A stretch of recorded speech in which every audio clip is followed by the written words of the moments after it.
Aujourd'hui, nous sommes avec Mamadou Kassé, il est le président du conseil départemental de Tambacounda, DG de la SICAP. moom moo nekk ganu Pierre-Edouard Faye ci l'invité de PEF.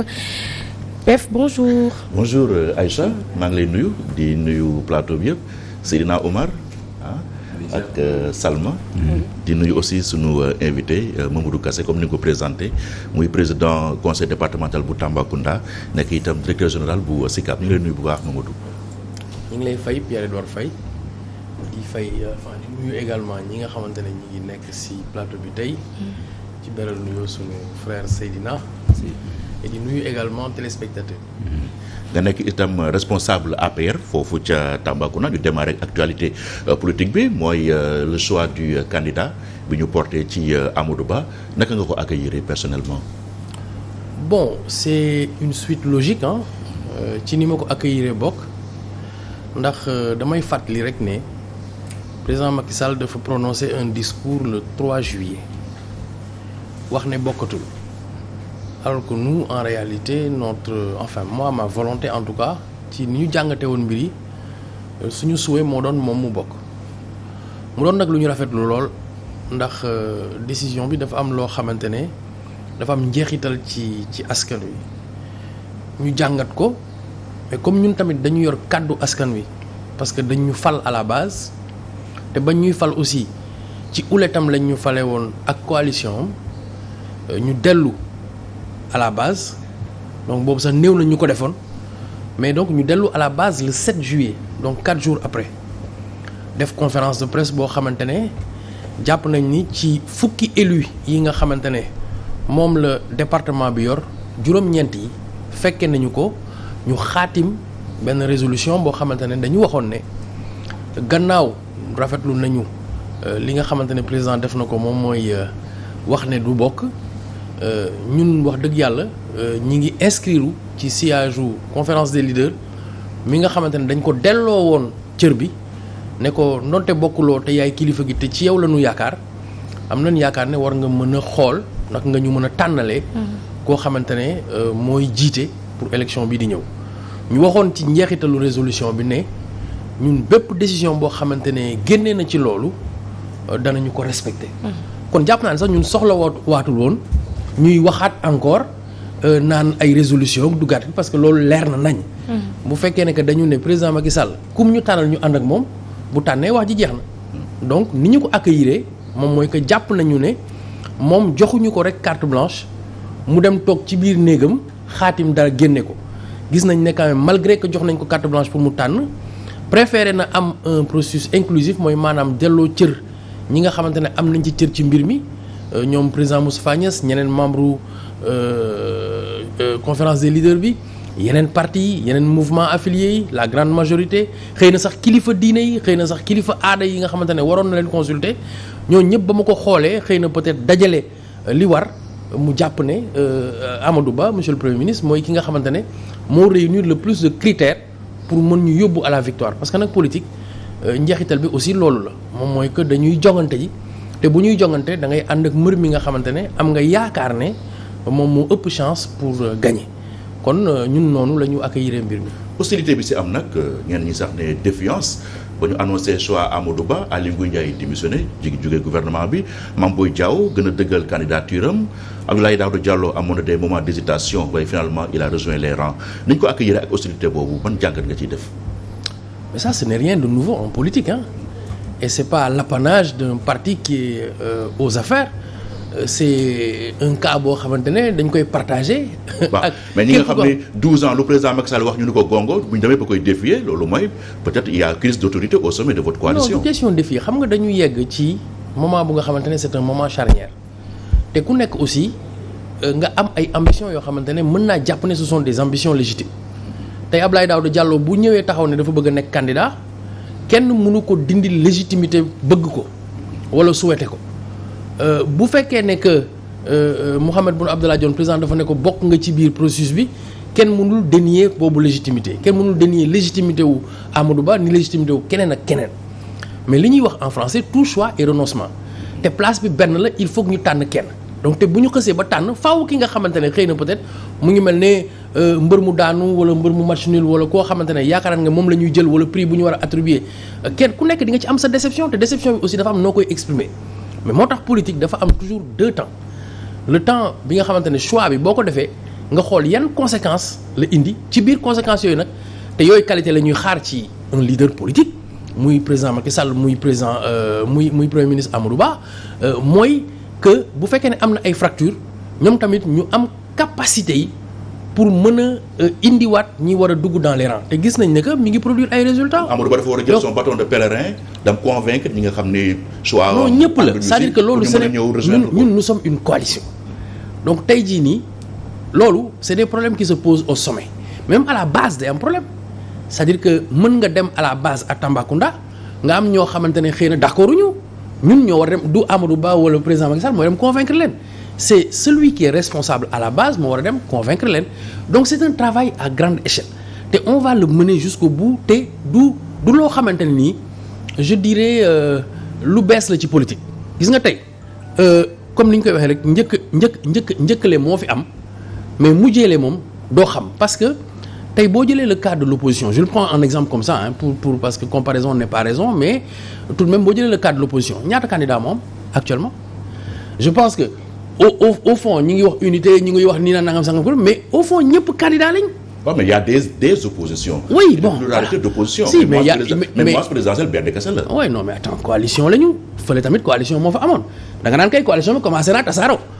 mais au départ coalition bi mënoon tax ñu doon wax ne que aux dernières législatives am na percée c'était la coalition Yewwi Askan Wi ñii jaar nañ nii ñi jaar nañ ne parce que ce sont des chocs d'ambition donc naturellement c'est même plus dur là-bas que ñun li ñuy dund. mais yow il leeroon na dès le départ que ni présidentiel ku nekk day nekk candidat. loolu mooy leeroon na. waaw mais d'accord mais ku nekk yaa ngi xëcc effectivement ne loolu mooy mais ñun coalition ba demoon législative moom mooy dem présidentielle loolu mooy différence bi. donc kon am na différence déjà de niveau de poids et tout ce qui s'ensuit parce que bu fekkee ne que bële coalition dafa éclaté te bii coalition éclaté wul ça veut dire que bii moo ëpp doole donc loolu bu fekkee ne c'est un raisonnement scientifique laa bëgg a wax maintenant nag en politique il y a pas que de la science hein ou bien il y a pas que des sciences exactes il y a plutôt aussi beaucoup de sciences yoo xamante ne elles sont inexactes ou sociales nga war a jël en considération ces choses là. waaw bon Seydina xam naa dafa am question mais may ma laaj ko d'abord débat bi nga xam ne moom moo am depuis ba ñu choisir Amadou Ba ñun ñeneen ñi ne dafa war a rester nekk premier ministre ñeneen ñi jàpp ne ak ambition présidentielle ak présidentielle nu mu diisee dafa war a jóge gouvernement bi comme ça mu concentré wu uniquement ci présidentielle bi lan moo ci sa position. waaw xam nga affaire politique aussi affaire délégation la ñun nous sommes des responsables à la base ay citoyens ñoo ñu délégué. ñuy wax ci seen tur ñun tam ñu délégué yeneen kilifa président dafa am ay prérogatives d'abord la prérogative de nommer un premier ministre loolu c'est une prérogative boo xamante ne moom uniquement moom moo ko am constitution beeg ko may moo koy apprécier mooy xool ku ko neex mu tànn ko mooy xool contexte ba lan moo ko ci neex ak lan la ci naam mu def ko tey aujourd'hui dañu nekk dans un contexte de war a dem ci une échéance électorale la question se pose donc ca kaw la ñu ko war a apprécier mais jàpp naa ne ñun ñañu yor am nañu assez de lucidité am nañu assez de capacité à analyser les situations ba xam ban moo ci situation bi gën pour réew mi. pour yow ban moo gën yow man yow la sa xalaat laa bëgg. waaw man sama kàddu dama koy delloo ka nga xamante ne moom laa wóolu parce que jàpp naa ne loolu moom mooy discipline te loolu aussi mooy logique. parce que bu ñu fàllee nit c'est pour que mu jël ay décisions donc bu ma ko waroon conseiller dara jàpp naa ne xëy na peut-être bu fekkee ne laaj na ma ko te sama xalaat am ci du ci télé bi laa koy waxee donc je préfère ne pas avoir un avis et lui laisser pleinement ses prérogatives. Mame Boye Diao bi maintenir candidature am nag lan la def da leen di défier wala lan la. non man jàpp ma ne xam nga boo analyser discours am moom défier wul kenn. dafa wax ne. le fait de maintenir sa candidature c'est un acte de défiance. waaw d'accord mais je pense que on peut toujours le remettre dans les rangs man ci loolu mooy sama conviction maintenant nag bu fekkee ne que naturellement on n'y arrive pas ben on va voir ce qui va se passer avec le parrainage ce qui va se passer avec l'élection en tant que telle. Seydina waaw. waaw peut-être question bi ma war bu ma bëgg a poser d'abord mooy ñoom les jeunes yi nekk ci ci biir APR nekk ci biir coalition Benno Bokk Yaakaar j'avoue que neexul ba neex waaye dama xaw am déception ci ñoom en tant que ay ndaw parce que neexul ba neexul waaye bu ñu waxante dëgg aussi situation politique bi dafa tollu jamono joo xam ne ni daa mel ni que léegi ndaw yi ñoom ñoo ko jël en main mais dama amoon déception bañ ne président Macky Sall demandé à ce que vraiment ñan ñoo bëgg a nekk ay candidats ma gis ay Aly Ngouille Ndiaye gis ay Abdoulaye Daouda Diallo gis ay Mahammed Boun Abdallah Dionne mais gisuma ay Mamadou Kassé quoi mu mel ni daal APR ay jeunes lañ yoo ay ndaw ñoo fa ne yoo xam ne nii ñoom daal ay wagon lañu quoi dañuy bàyyi ay màgget jiitu ñoom ñu topp ci ginnaaw j'avoue que waaw baal ko bu tontu daal la ñàkk ambition la wala boog loolu question juste d'appréciation la mais jàpp naa ne d'abord xam nga pour la fonction présidentielle yaakaar naa ne dafa am lu constitution bi wax ci âge dafa am âge plafond ci biir âge plafond boobu noonu yaakaar naa ne képp koo xamante ne yaa ngi wàcc ci âge bi nekk nga ñi nga xamante ne am nañ yaakaar ne war nga mën a dem bon ñun nous avons suffisamment de personnes yoo xamante ne doo ko calculer par rapport à l'âge mais on est parti par rapport à l'expérience ñu ci bëri am nañu une expérience de la gestion étatique préparé wu ci yenn question géopolitique ak géostratégique préparé wu à la gestion des affaires étatiques nekk des hommes d'État chevronnés am parcours boo xamante ne dana permettre aussi ñu mën a continuer li nga xamante ne mooy li ñu fi teg mais naturellement aussi yaakaar naa ne bu ñu bëgg ko ak ñu bañ ko y a eu un renouvellement du personnel politique et ça se poursuit xëy na peut-être yeggagul niveau yi nga xamante ne war na fa yegg mais man dama bokk ci ñi gëm ñi ne que tey président Macky Sall déjà est un exemple par rapport au fait que ambition yi war na gën a mën a jóg parce que dafa nar a dem retraite étatique avant l'âge normal de la retraite donc képp koo xamante ne tey jii nii war nga am jàngat ne que lu bees mooy ñëw mooy que on engage des cycles yoo xamante ne ce sont des cycles qui commencent beaucoup plus tôt et qui se finissent en termes de gestion également beaucoup plus tôt parce que il faut avoir moins de 75 ans je crois pour se présenter mais le président Macky Sall au moment de faire ses 2 mandats je crois que 63 ans la am donc naturellement aussi war nañu ci jàngat bu baax a baax te loolu groupe politique dafay soxla ci tournant yi ni ñu toog waxtaanee ko mais am naa yaakaar ne aujourd'hui ki nga xamante ne moom la ñu tànn pour moi il reste un peut-être moo ñu mag mais il reste dans la fonction présidentielle même un jeune président Kassé j'avoue président Kassé non quand même Kassé xam ko xam nañ non moi je suis pas jeune hein. c'est pas cette question parce que moi j'ai pas le complexe de mon âge hein. Moi j'ai 53 ans donc logiquement non je suis pas jeune mais quand même parce que je suis à mais quand même je suis à 7 ans de la retraite je veux dire quand tu es à 7 ans de la retraite t'es plus tellement jeune comprendre mais tu peux être un progressiste dans le parti moo tax ma ne la tey aujourd'hui ñi nga xamante ne dañu am tranche d'âge entre 45 ak 60 ans à mon avis dans la gouvernance mooy ñi ñor pour mën a conduire en fait en tout cas des dynamiques et on sait ça se voit non seulement dans notre parti mais aussi dans l'opposition tey boo xoolee la task force républicaine lan moo tax ñu créé woon ko li tax ñu créé ko c'est parce que tous les progressistes du parti se retrouvent en fait dans ce groupe-là qui fonctionne qui anime des débats qui donne des stratégies qui ouvre un peu des questions yoo xamante voilà donc naturellement il y a quelque chose qui est en train de se passer dans notre parti et dans notre coalition et dont on a conscience mooy que naturellement et je pense que tey wax naa ko ci journal critique mu ne un vent de changement est en train de souffler sur Tamba ñu bëri dañu defoon ne c'était politique mais c'est d'abord dans la gestion moi je suis président du conseil départemental on m'a fait confiance au niveau de la base c'est pas rien donc le maire bi nga xamante ne moo fa nekk il est relativement jeune ñi nga xamante ne ñooy maire département yi ay Bafodé tout ça ñooñu ñi ngi nekk sama ginnaaw ay encore plus jeunes donc naturellement il y a un changement bu am mais Tamba tamit benn mag moo fa nekk da ko bëggul tudd rek muy Sidiki Kaba ministre des forces armées moom est-ce que jotul aussi mu céder la place aux jeunes parce que on a l'impression qu'il vous met aussi de l'ombre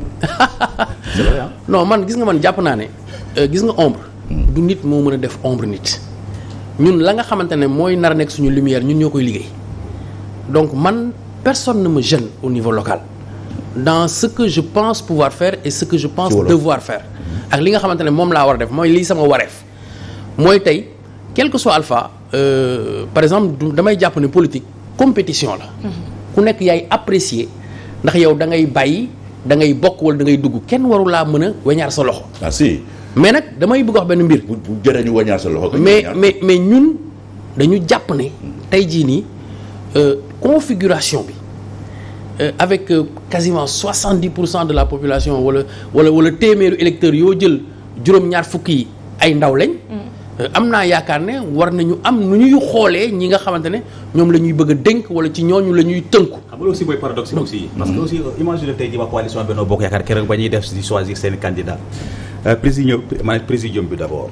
ña fa nekk ñëpp gisoo fa benn jeune nga dem ci biir science bi daanaka ña fa nekk yëpp ay mag lañ. mu mel ni daal ay vieillards yoo xam ne am nañ plus de 70 ans ñoom ñoo nekk bëgg a tracé destin wu benn électoral boo xam ne nii 75% yi ay jeunes lañu loolu mooy paradoxe bi quoi. donc est-ce que 2024 ubbi beneen ère. pour les jeunes. non ère boobu ubbeeku na ba pare. c'est-à-dire que dañuy xool rek nu ñu ci ni nga xamante ne mooy nu ñu ci yeggee parce que tey jii nii il est irréversible que am na ñoo xamante ne à mon sens ñu ngi ci seen ay derniers combats politiques loolu moom c'est évident. ñoom ci seen bopp wax nañu ko wala ñu wone ko am na ñoo xamante ne non man xam nga waxuma de manière bi je ne personnalise pas je ne personnalise pas du tout damagul de parce que moom élection bu jotee moom day bokk di guitare di je ne personnalise pas mais jàpp naa ne en tout cas on doit faire preuve davantage de générosité envers ñi nga xamante ne ëllëg si biir on doit leur mettre le pied à l'étrier tey te wane nañu ay capacité man je n'ai jamais tendu la main nekk foofu di def quoi que ce soit moi je me suis battu politiquement donc dama jàpp ne ka nga xamante ne moo may déraciner au niveau de la base da ngay nangoo liggéey ne man ni mbër mi naan faaw nga pare waaw faaw nga pare parce que man sincèrement je ne triche pas avec la base nekkuma koo xamante ne damay politique gu xaalis man sama politique gu xol la ak politique gu nekk ci côté askan wi duma fay nit pour mu ñëw di ma yuuxul dara mais terewul saa yu ma wootee mais ñëppay ñëw génn gis ngeen ko à plusieurs reprises mu doon loo xamante ne nii presque daf lay jox chair de poule mais loolu moom man noonu lay dundee politique mais pour dem jëli ay nit ñu taxaw naan woy maa fi ne affaire yooyu kërëb man nekkuma ci genre arrangement politique avant Aïssa di ñëw c'est que dama bëgg a ñëw tuuti ci candidature coalition Benno Bokk Yaakaar bi nga xam ni moom sànq maa ngi dégg mooy Macky Sall mu ëpp chance vraiment pour gagner Amadou Ba mu ëpp chance pour gagner mais il faut aussi ñu poser question lan mooy ban critère la waa coalition Benno Bokk Yaakaar teg pour mën a choisir ki nga xam ne moo di Amadou Ba parce que Amadou Ba mu ëpp 1000 chance pour gagner ci koo xam ne mosoo gagner benn collectivité locale un candidat boo xam ne nii mosoo am benn fonction élective est-ce que kooku am na chance pour gagner benn ñaareel aussi naka nga mën a jëlee ab candidat di ko choisir kanamu ñoo xam ne ni ay responsable authentique lañu ay militant authentique lañu Mouhamed Boun Abdallah Dionne responsable militant authentique la ku ci mel ni Abdoulaye Daouda Diallo responsable militant authentique la te deuxièmement si ñoom mës nañoo gagner seen base mais naka nga mën a jaayee maanaam naka nga mën a bàyyee ñooñu choisir koo xam ne nii militant génération du concret la presque après 2012 xaw ma biir 2012 ci la ñëw rallier si parti biir APR. question la. waaw Seydina xam nga en fait yow tuum li ñuy wax tu veux refaire le combat. mais pour man mais non il faut ñu poser question aussi xam nga ñun. c'est cassé ñun bu ñu joxee carte blanche kilifa gi. mais fi nga defee erreur nag. waaw loolu non ci yow. parce que mënoo leen nekk ay responsable nekk seen base politique di jël un candidat boo xam ne vraiment eram jeex na ngeen koy di xaar carte blanche quand même. waaw mais xam nga Seydina. c'est pas sérieux. Seydina quand même il faut être démocratique. démocratique mooy sa gis-gis boobu man mën naa cee bañ a ànd mu bañ a doon sama gis-gis. man nangul la nag sa bos. waaye comme bokkuñu xëy na parti wala bokkuñu mbir sa analyse la man jàpp ma ne en tout cas c'est des choses qui nous ont gênés. parce que man mii ba nga xamante ne war naa dem nekk président conseil départemental booba tamit dañoo tënku woon ci kaddu président mais am na ñoo xamante ne tànn na leen te gañe wuñ am na ñoo xam ne tànn na leen ñu gañe am na ñoo xamante ne sax dañoo dem liste parallèle gañe loolu yëpp am na fi cas de figure yëpp am na donc même en politique mën nañ la jox élément yëpp nga juum mais dama jàpp ne man ni ma gisee mbir mi nekkuma woon ci biir te xëy na peut-être un jour le président peut-être dans ses mémoires ou quand il le voudra dana joxe ay éléments yoo xamante ne mooy xëy na critères déterminants yi mais gis nañ fi ne que président Moustapha Niasse amoon nañ benn délégation bu ñu ko joxoon pour mu recevoir candidat yi recevoir leen waxtaan ça veut dire que aussi peut-être am na critères yu mu teg sur la table ña nga xamante ne ci biir parti bi sax am na ñoo xamante ne ñoom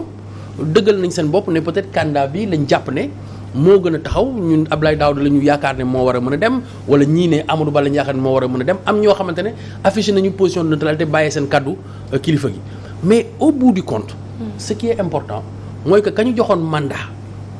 moom bu génnee la nga xamante ne moom mooy élément bi te waxul sax critères yi ñun d'abord comme ñun ñoo ko joxoon mandat ñun li ñuy njëkk moom mooy organiser wu pour être derrière le candidat bon wax ne Amadou Ba mësul gagner élection pour man loolu aussi wax ju yàqu la parce que lu mës a gagner xam nga boo jiitewul liste peut-être on ne peut pas t'imputer une défaite ou une victoire ou t'accorder une victoire ñu jox la ndam li wala ñu ne yàlla ji mais quand même moom ba muy dem premier ministre il était élu sur une liste législative dem nañ fii du référendum jusqu'au présidentiel je pense que moom moo doon coordonné au niveau de Dakar am nañ fi ay législative 2017 moo nekkoon tête de liste à Dakar waaw non législative waaw il était tête de liste mais là il était tête de liste de la liste nationale deuxième sur la liste nationale derrière Aminata Touré donc yooyu yëpp muy ay combat yoo xamante ne moom am na coordination bu mu ci def ñu gis Dakar mu am quand même ay résultats yoo xam ne mosuñu ko woon am ñun auparavant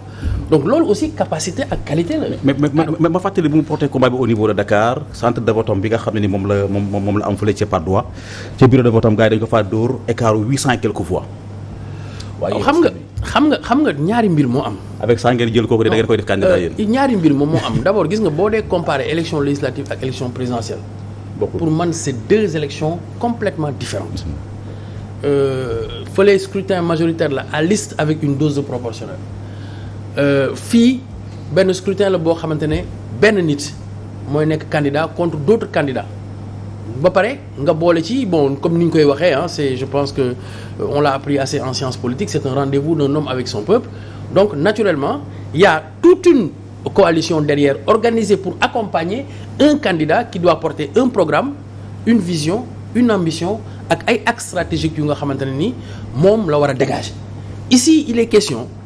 de continuer dynamique bi nga xamante ne moom la ñu enclenché parce que président dafa ñëw indi yoonu yokkute am un programme de gouvernement boo xamante ne matérialisé nañ ko à travers le PSE ñu gis résultats yi nga xamante ne am na ko moom mu nekkoon ci un acteur majeur nekk un homme politique majeur di coordonner aujourd'hui l'action gouvernementale am naa yaakaar ne critères yooyu doy na bu fekkee ne que nag am nga l'assentiment majorité bi nga xamante ne moom moo nekk derrière toi pour mën a dem à la victoire te loolu moo ci am solo. waaw ma jeexale benn question rek ci programme 100 000 logements yi maître d'œuvre bi c'est le ministre de l'urbanisme de l'habitat mais yow en tant que directeur SICAP aussi am ngeen ci responsabilité benn at moo ci des wala sax lu néew at parce que 5 ans la woon 2019 lañu ko door pour 100 000 logements far ngeen ci toll. waaw actuellement ñu ngi dajale li nga xamante ne moom mooy caabi yi nekk ñu koy lijjanti en cours. pour mën a xam la première distribution naka lay demee si prorata bi nga xamante ne moom la ñu déterminé ci 100 000 logements. ñaata kër ñoo pareegum. moom mooy d'abord 50% yi war a jëm ci social bi 30% ci diaspora 20 sur les autres segments xaw ma nag exactement man personnellement ñan ñoo def mais ñun actuellement 1000 la ñu am en cours yoo xamante ne au moins 150 ba 200 yi pare na. yéen waa SICAP. waaw donc léegi nag. 1150 pare si 1000 sur 1000 logements. non xam nga dama lay expliquer. loolu tuuti na de. il faut nga comprendre ne que ce programme là en 2019